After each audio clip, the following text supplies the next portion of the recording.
After he was captured in Afghanistan in November 2001, John Walker Lindh became known as the American Taliban. He was scorned as a traitor. Now, after more than 5 years of near silence, his parents, Marilyn Walker and Frank Lindh, have spoken exclusively to CBS News, remembering that in 2001, much of America detested their son.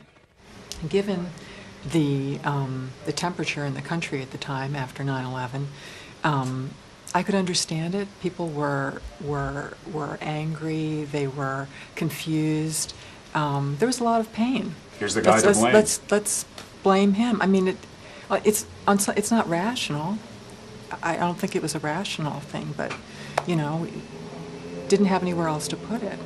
But it was like a nightmare for us as a family, nightmare. Because we know John. We know he's not anti-American. We know he doesn't have any sympathy for terrorism.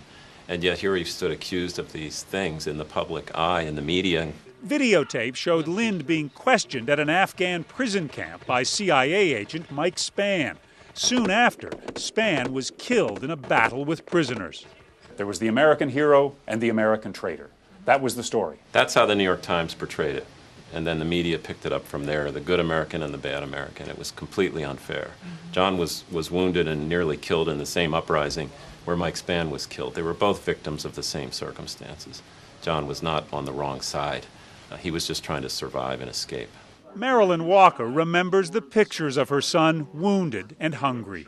Oh, it's been a couple of years since I'd seen him. And then you saw these pictures of him on a stretcher.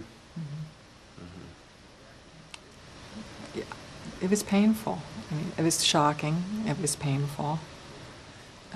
He was almost killed. He was very, very fortunate to survive this prisoner massacre uprising that occurred where he was. He was very fortunate to survive, but he was in very bad shape when they first picked him up.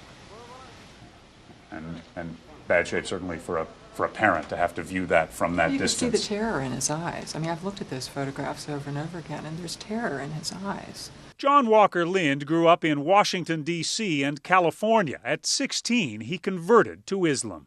Well, I think that was the crime, was that somehow it was perceived that, how did this middle-class boy from California, Marin County, convert to such a religion as Islam?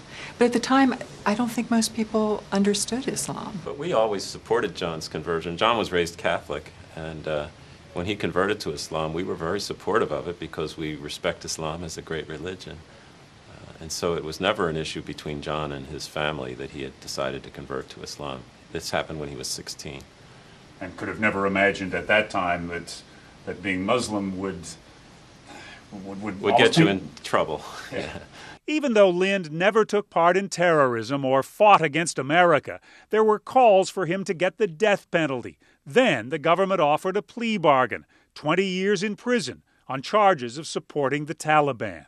Since then, however, others, like Australian David Hicks, charged with more serious crimes, have received much lighter sentences. We think the mood has changed in the country compared to the period when John was first apprehended in late December, or in December rather, of 2001 till today. There's been an enormous change, and I think Mr. Brosnahan has said this morning that the fact that David Hicks will be free and go home to his family in only about 9 months' time is an indication of how much things have changed. So now, Lindh and Walker are asking President Bush to commute their son's 20-year prison sentence. I believe that, that everyone has capacity for the compassion, and that will prevail. That's my hope. And I think if it really got to President Bush's desk, and that President Bush directly looked at this, or that First Lady Laura Bush looked at this, I think there is a very good chance they would see fit to grant John's commutation. They're parents. They understand what it's like to raise children.